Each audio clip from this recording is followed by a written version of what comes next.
अगर मैं आपसे पूछूं कि इन दोनों पिक्चर्स में से एक दुनिया का लेजेंडरी फाइटर है तो आप किसे चूज करोगे?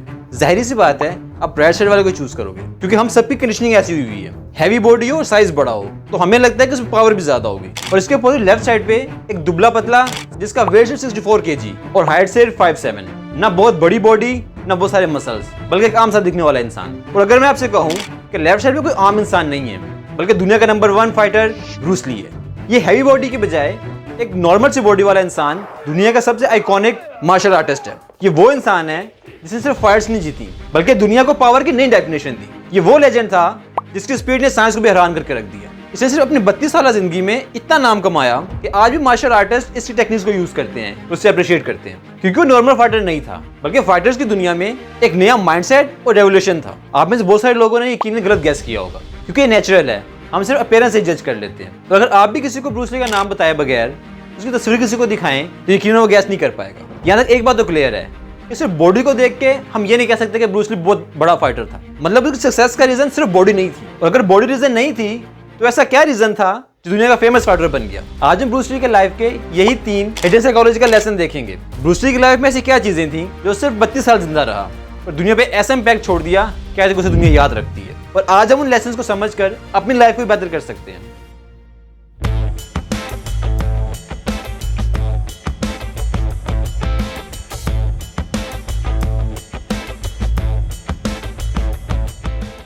Greatness doesn't come only from perfect strength.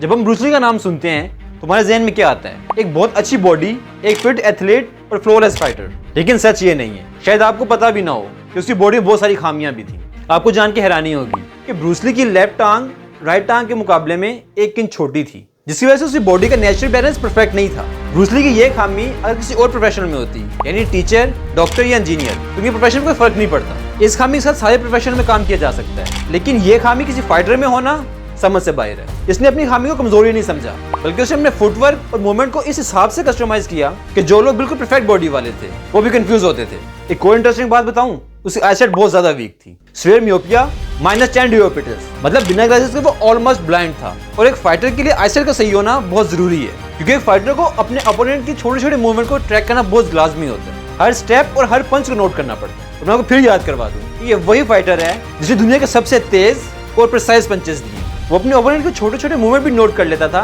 जो नॉर्मल इंसान शायद मिस कर देता हो। उसने अपनी वीक आईसाइट को अपनी वीकनेस नहीं बनाया, बल्कि उसने अपनी बाकी सेंसेस, अवेयरनेस और एंटिसिपेशन को और बढ़ा दिया। अब जरा सोचें, ब्रूस ली जैसा इंसान जिसकी बॉडी परफेक्ट नहीं है और उसकी आईसाइट भी वीक है, जो कि फाइटर के लिए सिर्फ जरूरी ही नहीं बल्कि लाजमी भी है। अगर वो बंदा सिर्फ फाइटर नहीं बल्कि दुनिया का नंबर 1 फाइटर बन सकता है, तो फिर हम अपने छोटे छोटे एक्सक्यूजेस पे अपनी ग्रोथ क्यों रोक देते हैं? मेरे पास पैसे नहीं है, मेरे पास टाइम नहीं है, मैं परफेक्ट नहीं हूँ, अभी टाइम नहीं आया। लेकिन ब्रूस ली, अगर ब्रूस ली भी चाहता तो इन वैलिड खामियों को रीजन बना के कह सकता था कि मैं तो एक नॉर्मल सा फाइटर नहीं बन सकता, दुनिया के नंबर 1 फाइटर बनना तो दूर की बात है। याद रखें, कोई भी परफेक्ट नहीं है और परफेक्ट कंडीशन का वेट करके कोई कुछ कर भी नहीं सकता। वीकनेस और एक्सक्यूजेस सबके पास हैं। हमारे एक्सक्यूजेस तो कई हद तक बहाने होते हैं, लेकिन ब्रूस ली के लिए बहाने नहीं थे, बल्कि उसकी वैलिड कमजोरियां थी। अगर वो चाहता तो हमारी तरह रुक सकता था। तो अगली बार जब आपको लगे कि रिसोर्सेज कम है या किस्मत खराब है या आपकी बॉडी या जहन इतने परफेक्ट नहीं है जितनी दुनिया मांगती है, तो सिर्फ 1 मिनट को रुकना और 64 किलो के उस इंसान को याद करना।